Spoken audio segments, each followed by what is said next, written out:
হাবিব সাল্লাল্লাহু আলাইহি ওয়াসাল্লাম ইহুদির লাশ দেখে দাঁড়ায়। অন্যরা বলল ইন্নাহু ইয়াহুদি, আপনি যে ইহুদির লাশ দেখে দাঁড়ান। সাহাবী বললেন আওয়ালাইসাত নাফসান, এটা কি মানুষ না? আমি তো মানুষ দেখে দাঁড়িয়েছি। আল্লাহর হাবিব সাল্লাল্লাহু আলাইহি ওয়াসাল্লাম বললেন এটা কি মানুষ না? আমি তো মানুষ দেখে দাঁড়িয়েছি। জাদুল মাআদ ফি হাদি খায়রিল ইবাদ, ইবনুল কাইয়িম আল জাওজিয়ার লেখা আল্লাহ রাসূল সাল্লাল্লাহু আলাইহি ওয়াসাল্লামের বায়োগ্রাফির উপর একটা বই। এই বইতে এবং আসির আল হালাবিয়াতে একটা ঘটনা এসেছে যে আল্লাহর হাবিব সাল্লাল্লাহু আলাইহি ওয়াসাল্লামের সাথে দেখা করার জন্য নাজরান থেকে ৬০ জন খ্রিস্টান পাদ্রী এসেছিল। কয়জন? আওয়াজ করে বলেন। খ্রিস্টান পাদ্রী। এখন আসার পরে রাসূল সাল্লাল্লাহু আলাইহি ওয়াসাল্লাম ওনাদেরকে নিয়ে কই বসবেন, জায়গা নাই। এক সাহাবী বলে এক কাজ করি, যেহেতু দুপুরবেলা আসছে, পাহাড়ের ছায়া আছে, এই ছায়াতে নিয়ে বসি। আল্লাহর হাবিব বললেন না, এরা খ্রিস্টান মেহমান, আবার পাদ্রী, ওই ধর্মের আলেম, এদেরকে বুঝি পাহাড়ের মরুভূমিতে নিয়ে বসা যায়? আরেক সাহাবী বললেন ইয়া রাসূলুল্লাহ, আমার খেজুর বাগানের সব খেজুর পেড়েছি, এবার খেজুরের পাতাগুলো কাটলে সমস্যা নাই, সব খেজুরের পাতা কেটে বাগান থেকে এনে আমি খেজুর পাতার একটা বিছানা বানায় দেই বড় করে, এটাতে নিয়ে বসে। আল্লাহর হাবিব সাল্লাল্লাহু আলাইহি ওয়াসাল্লাম বললেন এটা কথা বললা? এরা খ্রিস্টান পাদ্রী, এদেরকে খেজুর পাতার বিছানায় বসানো যায়? কই বসাবো? বলতে বলতে ৬০ জন খ্রিস্টান পাদ্রী চলে আসছে। আল্লাহর হাবিব সাল্লাল্লাহু আলাইহি ওয়াসাল্লাম উপায় অন্তর না দেখে ৬০ জন খ্রিস্টান পাদ্রীর জন্য মসজিদে নববীর দরজা খুলে দিয়েছেন। আল্লাহর নবীর মসজিদে খ্রিস্টানরা ঢুকতে পারে। আল্লাহর নবী ইহুদিকে দেখে সম্মানার্থে দাঁড়িয়ে যায়, আর আমাদের হানাফি ভাইরা আহলে হাদিস মসজিদে ঢুকতে পারে না। আমাদের আহলে হাদিস ভাইরা হানাফি মসজিদে ঢুকতে পারে না। এটার নাম ইসলাম না, এটার নামই বাড়াবাড়ি। এটাই বাড়াবাড়ি। ইসলাম হচ্ছে ভালোবাসার নাম, ইসলাম হচ্ছে ভ্রাতৃত্বের নাম। এজন্য নেতা হইতে হইলে কলিজা হইতে হবে কত বড়? কত বড়? হাত দিয়ে দেখাও মুসলমান কত বড়? এত বড় কলিজা লাগবে, ব্রড মাইন্ডেড হওয়া লাগবে নেতা, অ্যাকোমোডেটিভ মেন্টালিটির হতে হবে। আল্লাহর হাবিব সাল্লাল্লাহু আলাইহি ওয়াসাল্লাম সব সময় অ্যাকোমোডেটিভ মেন্টালিটির ছিলেন, সবাইকে অ্যাকোমোডেট করতেন, দলাদলি নাই। আমাদের সেলিব্রিটি হচ্ছে রাহমাতুল লিল আলামিন। আমরা যাকে অনুসরণ করি তিনি রাহমাতুল লিল আলামিন। তিনি আলাদা কোনো বর্ণের নবী নন, জাতিগোষ্ঠীর নবী নন, কোন আলাদা সম্প্রদায়ের নবী নন। তিনি রাহমাতুল লিল আলামিন, গোটা বিশ্বের জন্য তিনি রহমত। চিল্লায় বলো ঠিক কিনা? তিনি সবার নবী। যেখানেই মানবতা বিপন্ন সেখানেই তিনি ছুটে যেতেন, যেখানেই মানুষ অত্যাচারিত সেখানেই তিনি দাঁড়াতেন। তিনি ছিলেন মেহনতি মানুষের বন্ধু। বয়স আল্লাহর হাবিব সাল্লাল্লাহু আলাইহি ওয়াসাল্লামের 20 বছর। কয় বছর? সবাই বলেন না, কয় বছর? 20 বছর। ইয়ামানের এক লোক ব্যবসায়িক পণ্য এনে মদিনায় মক্কায় বিক্রি করলো। মক্কার এক ব্যবসায়ী তার কাছ থেকে পণ্য কিনে টাকা দিতে চায় না। সে টাকা চাইলে সে বলে আমি মক্কার লোক, এটা আমার এলাকা, আমার দাপট, টাকা দিব না, কি করবি? ইয়ামানের লোকটা কান্না জোড়ে দিল, কে আছে আমারে সাহায্য করার? আল্লাহর হাবিব সাল্লাল্লাহু আলাইহি ওয়াসাল্লাম এই দৃশ্য দেখে মাজলুমদের পক্ষ নেয়ার জন্য একটা শপথ করলেন। এই শপথটার নাম হচ্ছে হালাফুল ফুদুল। শপথটার নাম কি? হালাফুল ফুদুল, যেটা আমরা বাংলাদেশে বলি, কি বলি? হিলফুল ফুজুল। নরসিংদীতে এরকম আছে না নাই? হিলফুল ফুজুল নামে কোনো সংগঠন করেন নাই আপনারা? আছে না? মাশাআল্লাহ, এই যারা করছে আছে।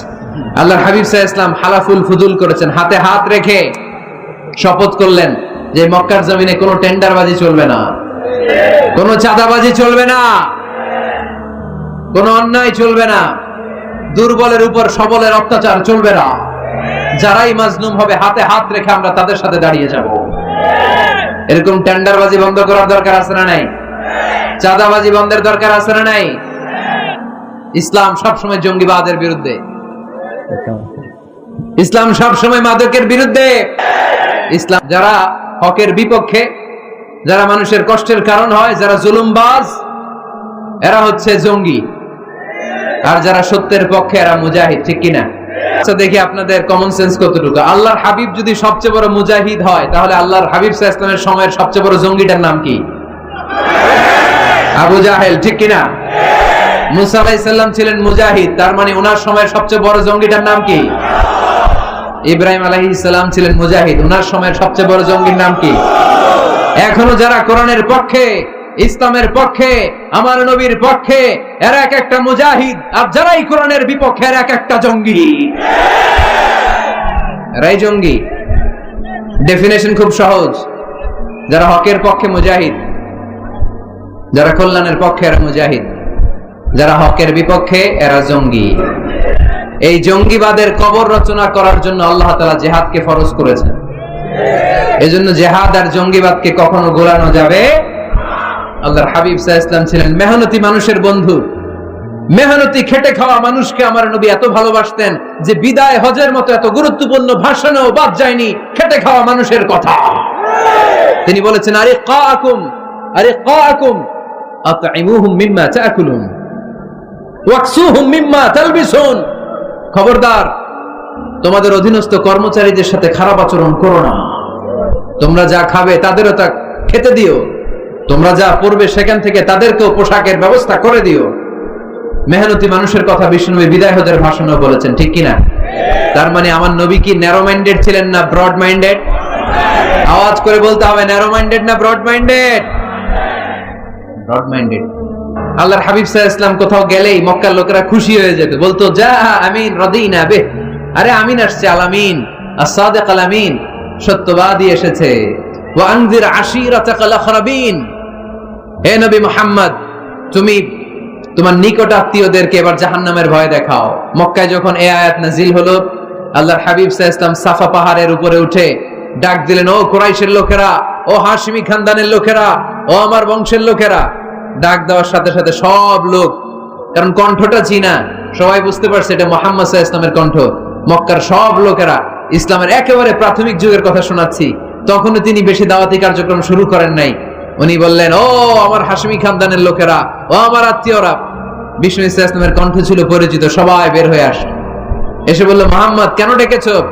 আল্লাহর হাবিব সাল্লাল্লাহু আলাইহি সাল্লাম বললেন, আমি যদি এখন তোমাদেরকে বলি, এখনই আমি যদি তোমাদের বলি এই সাফা পাহাড়ের পেছনে একদল নাঙ্গা তলোয়ার নিয়ে ঘোড়সওয়ার তোমাদেরকে কচু কাটার জন্য অপেক্ষা করছে, তোমরা কি আমার কথা বিশ্বাস করবা? আমার কথা শুনতেছেন আপনারা? মনোযোগ আছে না গেছে? আল্লাহর হাবিব সাল্লাল্লাহু আলাইহি ওয়াসাল্লাম বললেন, আমি যদি বলি সাফা পাহাড়ের পেছনে নাঙ্গা তলোয়ার নিয়ে একদল ঘোড়সওয়ার তোমাদেরকে কচু কাটার জন্য অপেক্ষা করছে, বিশ্বাস করবা? মক্কার সবগুলো লোক একসাথে বলল, নাআম, অবশ্যই বিশ্বাস করব, কারণ মা জাররাবনা আলাইকা ইল্লা সিদকা। মুহাম্মদ, আমরা জীবনে তোমার থেকে একদিনও একটা মিথ্যা কথা শুনি নাই। We have never been experienced a single lie from you in our life. কথাটার ওজন কত খেয়াল করতে হবে। এই কথাটার ওজন কতটুকু খেয়াল করেন। এলাকার লোকেরা ঘোষণা দিয়ে দিচ্ছে, মা জাররাবনা আলাইকা ইল্লা সিদকান।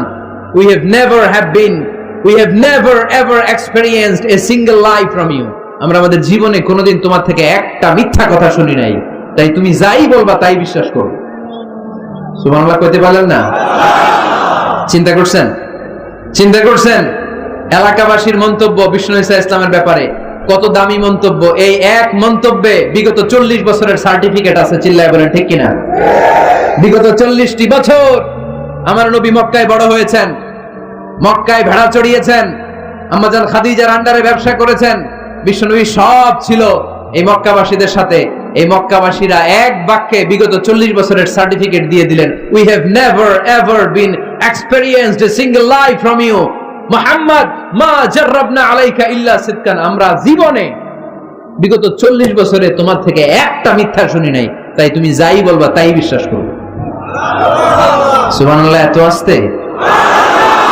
নেতা হইতে হইলে এরকম নেতা হওয়া লাগবে, যাতে এলাকার লোক বলতে না পারে যে আপনি মিথ্যাবাদী। সবগুলো লোক যেন দাঁড়িয়ে বলে, জীবনে এর মুখে কোনোদিন মিথ্যা শুনি নাই, জীবনে আমাদের কোনো কাজ করতে যে আমাদের কাছ থেকে একটা পানও খায় নাই, জীবনে আমাদের কাছ থেকে কোনো টাকা নেয় নাই, আর জীবন শুধু দিছে, নেয় নাই, দিয়ে গেছে, কিছু চায় নাই। এরকম নেতা হওয়ার দরকার আছে না নাই? আল্লাহ রাসূল সাল্লাল্লাহু আলাইহি ওয়াসাল্লাম এতটাই আমানতদার ছিলেন, আম্মা জান খাদিজাতুল কুবরা রাদিয়াল্লাহু তাআলা আনহা শুধুমাত্র কেবলমাত্র বিশ্বনবীর আমানতদারিতায় মুগ্ধ হয়ে বিশ্বনবীকে বিয়ের প্রস্তাব দিয়েছে। শুধু আমানতদারিতা দেখে তিনি বিয়ের প্রস্তাব দিয়েছিলেন। এতটাই আমানতদার ছিল বিষ্ণু ঈসা ইসলাম। কাফির মুশরিকরাও আমানতের প্যাকেট বিশ্বনবীর কাছে রেখে যেত। একজন এসে বলল, আমি তায়েফে যাব, এইখানে 5000 দিরহাম মুহাম্মদ তোমার কাছে আমানত রেখে গেলাম। দল করে আবু জাহেলের। দল করে কার? কথা বুঝে নাই বোধহয়। দল করে কার? আমানত রাখতে আসে কার কাছে? আল্লাহর হাবিব যদি বলতেন দল করো আবু জাহেলের, আমার কাছে আমানত কেন, আবু জাহেলের কাছে রাখো, ওরা কয় না দল করি পেছে পয়রা, আমানত আপনার কাছে রাখতে হবে। কারণ এই টাকার প্যাকেট যদি আবু জাহিল্লার কাছে রাখি, কয়দিন পরে আইসা দেখবো টাকাও নাই, প্যাকেটও নাই। ঠিক কিনা? কি বড় আমানতদার ছিলেন বিষ্ণু ইসলাম। আমানতের মাল দিয়ে বিষ্ণুনবীর ঘর বোঝাই করা ছিল। আল্লাহর হাবিব যে রাতে মক্কা থেকে মদিনায় হিজরত করতে যাবেন, ওই রাতে এই আমানতের সম্পদগুলো বুঝিয়ে দেওয়ার জন্য চাচাতো ভাই আলী রাদিয়াল্লাহু তাআলা আনহুকে ডেকে অ্যাপয়েন্টমেন্ট দিয়েছেন যে আলী, আমি তো চলে যাচ্ছি আমার জন্মভূমি মক্কা ছেড়ে মদিনায়, এই আমানতের সম্পদগুলো তোমার দায়িত্বে, তুমি বুঝাইয়ে দেবা। সাইয়েদনা আলী রাদিয়াল্লাহু তাআলা আনহু বলেন, একদিন নয়, 2 দিন নয়, এই আমানতের মালামালগুলো মক্কার লোকদের কাছে পৌঁছাতে আমার 3 দিন সময় লেগেছে। সুবহানাল্লাহ করতে পারলেন না? টানা 3 দিন সময় নিয়ে তিনি আমানতের সম্পদ বুঝিয়ে দিয়েছেন। এজন্য বিষ্ণু বলেছেন, ইদা দুকিয়াতিল আমানাতু ফান্তাযিরি সাআ। সহিহ বুখারীর বর্ণনা, যখন আমানতের খেয়ানত হয়ে যাবে তখন কিয়ামত হয়ে যাবে। এখন আমানতের খেয়ানত আছে না নাই? সাহাবারা বললেন, ইয়া রাসূলুল্লাহ কাইফা ইদাআতুহা, কেমন করে আমানতের খেয়ানত হয়? বিশ্বনবী বললেন, ইদা উসিদাল আমরু ইলা গায়রি আহলিহি ফান্তাযিরি সাআ। যে লোক যেই চেয়ারে বসার যোগ্য নয়, তারে যখন ওই চেয়ারে বসিয়ে দেয়া হবে তখন কিয়ামত হয়ে যাবে। যে যেটার যোগ্য না, আরে ওইটা ওই দায়িত্ব দিলে ওই জায়গায় বসাইলে ঝামেলা আছে না নাই? আমি কোরআনের আয়াত তেলাওয়াত করতে পারি না, আমি হাদিস জানি না, আমি ফিকহ শাস্ত্র জানি না, আমারে বানাইছেন প্রধান বক্তা, যদি এমন হয় তাহলে এটা আমানতের খেয়ানত না? একজনের যোগ্যতা নাই, এরে আপনি বড় দায়িত্ব দিয়ে দিয়েছেন, এটা আমানতের খেয়ানত কিনা? কথা বলেন। কেরাত পড়তে পারে না, শুদ্ধ কেরাত জানে না, বানাইছেন মসজিদের ইমাম, এটা আমানতের খেয়ানত হয়েছে না? যেই লোক যেই চেয়ারে বসার যোগ্য না, তারে যদি ওই চেয়ারে বসায় দেয়, আমানতের খেয়ানত হয়ে যাবে। আর যখনই আমানতের খেয়ানত শুরু হয়ে যাবে তখনই কিয়ামত হয়ে যাবে। চিল্লায় বলেন ঠিক কিনা? তাহলে নেতা হইতে চাইলে সত্যবাদী হন, নেতা হইতে চাইলে আমানতদার হন, বিশ্বনবীর মতো। কার মতো? কার মতো? কথা বুঝতে পারছেন? কর্মী কয় একটা, নেতা কয় আর একটা, আছে না নাই? কথা বলেন না। You have to revise your followers' suggestion in decision making process. গুরুত্বপূর্ণ বিষয়ে সিদ্ধান্ত নিতে হলে নেতার উচিত কর্মীদের পালসকে রিভাইজ করা, কর্মী কি সাজেশন দিয়েছে দেখার দরকার আছে না নাই? এজন্য আল্লাহ বলেন, ওয়াশাবিরহুম ফিল আমরি ফাইদা আযামতা ফাতাওয়াক্কাল আলাল্লাহ। গুরুত্বপূর্ণ কোন বিষয়ে যখন সিদ্ধান্ত নিবা তখন সবার সাথে পরামর্শ করে নিও, যখন সিদ্ধান্ত নিয়ে ফেলবা তখন তাওয়াক্কুল করবা কার উপর? বদরের ময়দানে আল্লাহর হাবিব সাল্লাল্লাহু আলাইহি ওয়াসাল্লাম বললেন, এখানে তাবু গাড়ো। কোন জায়গায়? এখানে। হাব্বাব ইবনে মুনযির রাদিয়াল্লাহু তাআলা আনহু বললেন, ইয়া রাসূলুল্লাহ আমানজিলান আনজালাহুল্লাহ লাইসা লানা আন নাতাকাদ্দামাহু আও নাতাআখারা। ইয়া রাসূলুল্লাহ, আপনি যে তাবু গাড়তে বললেন, এটা কি আল্লাহর পক্ষ থেকে নির্দেশ না আপনার নিজের ইচ্ছা মতো? আল্লাহর হাবিব বললেন, না, এটা আমার রায়। ওয়াল হারবু ওয়াল মাকিদা, আমার মনে হয়েছে বদরের এইখানে তাবু গাড়লে ভালো হবে। হাব্বাব বলে, না ইয়া রাসূলুল্লাহ লাইসা হাযা বিমানজিল, এখানে তাবু গাড়লে ভালো হবে না। আল্লাহ রাসূল বললেন, তাহলে কোথায় তাবু গাড়লে ভালো হবে? হাব্বাব ইবনুল মুনজির বললেন, ইয়া রাসূলুল্লাহ ওই জায়গায়, ওইখানে তাবু গাড়েন, ওইখানে কুয়া আছে, তাহলে বদরের কুয়ার পানি আমরা খাবো। আর ওইখানে 2 দিকে উপত্যকা আছে, বৃষ্টি হইলে উপত্যকার পানি আমরা হাউস বানাইয়া পানি জমায় রাখবো, আমরা পানি খেয়ে যুদ্ধ করবো, আর কাফেরগুলো পানি না খেয়ে মরবে। সুবহানাল্লাহ কইতে পারলেন না?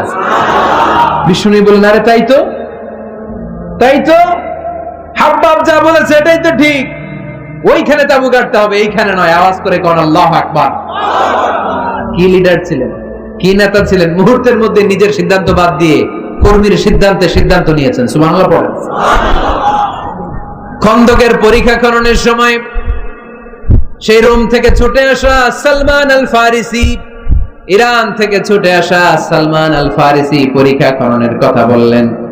সালমান আল ফারিসির আগে মদিনার কোন লোক এই পরীক্ষা খননের কথা কেউ জানতো না, কেউ জানতো না, কেউ না। পরীক্ষা কেমন? এত ফিট বা এত ফিট মাটি গর্ত করে ফেলতে হবে মদিনার চারদিকে। আল্লাহর হাবিব বললেন, এতে কি লাভ? সালমান আল ফারিসি বললেন, ইয়া রাসূলুল্লাহ, আমরা চারদিকে যদি এত ফিট বা এত ফিট গর্ত করে রাখি তাহলে কাফেররা আসতে পারবে না, ওই জায়গায় দাঁড়ায় থাকবে। আসতে চাইলে আগে পরীক্ষায় নামতে হবে, এরপরে আসবে, আর পরীক্ষায় নামলেই আমরা তীর মেরে ওদেরকে কাবু করে ফেলবো। সুবহানাল্লাহ পড়েন। আল্লাহ রাসূল সাল্লাল্লাহু আলাইহি ওয়াসাল্লাম বললেন সালমানু মিন্না, সালমানু মিন্না মিন আহলি বাইত, সালমান আমাদের অন্তর্ভুক্ত। শাবাশ সালমান, শাবাশ সালমান, ব্রেভো সালমান। আওয়াজ করে পড়েন আল্লাহু আকবার।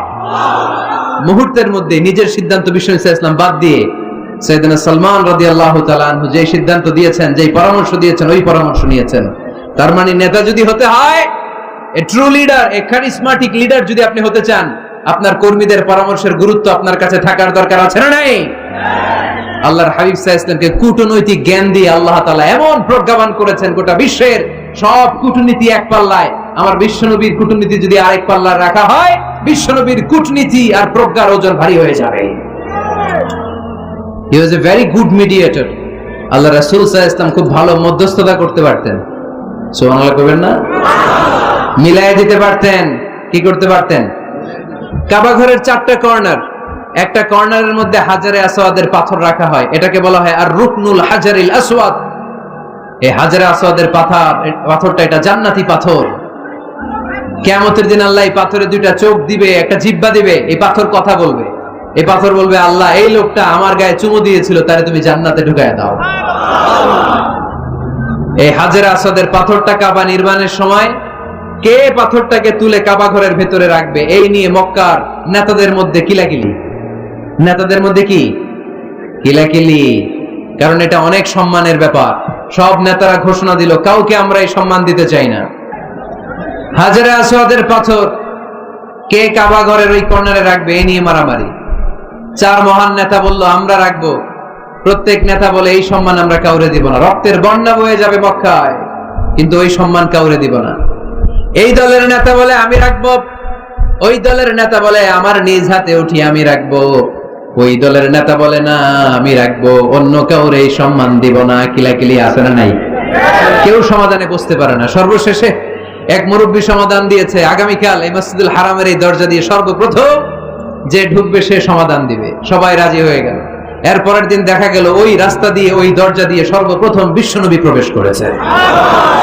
বিশ্বনবীকে দেখে সবাই অবাক। সবাই বলে, জামিনুন রাদিনা বিহ, আরে আলামিন আসছে, আলামিন আসছে, আমরা সবাই খুশি। বিশ্বনবী সাল্লাল্লাহু আলাইহি ওয়াসাল্লামের কাছে পুরো ঘটনা খুলে বলা হলো।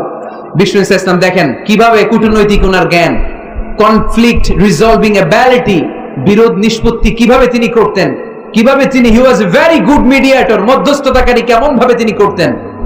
তিনি বললেন, এটা তো কোনো ব্যাপারই না, হালুম্মা ইলাইয়া সাওবান, একটা কাপড় নিয়ে আসো। কি নিয়ে আসো? কাপড় নিয়ে আসো।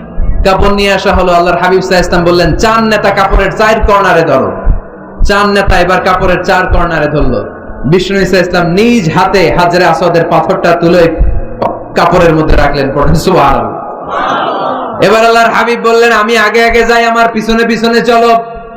আল্লাহর হাবিবকে ফলো করে 4 মহান নেতা কাপড়ের কর্নার ধরে ধরে হাজরে আসওয়াদ পাথরটাকে বহন করে কাবা পর্যন্ত নিয়ে গেলেন। কাবার ওই কর্নারে যখন পাথর নিয়ে দাঁড়ানো হলো, আল্লাহর হাবিব ওই কাপড়ের মাঝখান থেকে নিজ হাতে হাজরে আসওয়াদের পাথরটা ধরে রুকনে হাজারুল আসওয়াদের মধ্যে রেখে দিলেন। এতক্ষণ কাউরে ধরতে দিবে না। এতক্ষণ নেতাদের ঘোষণা ছিল কি, কাউরে ধরতে দেব না। এখন কেউ ধরতে পারে নাই। আসল সম্মান বিশ্বনবীর দিকে গিয়েছে। চিল্লায় বলেন ঠিক কিনা?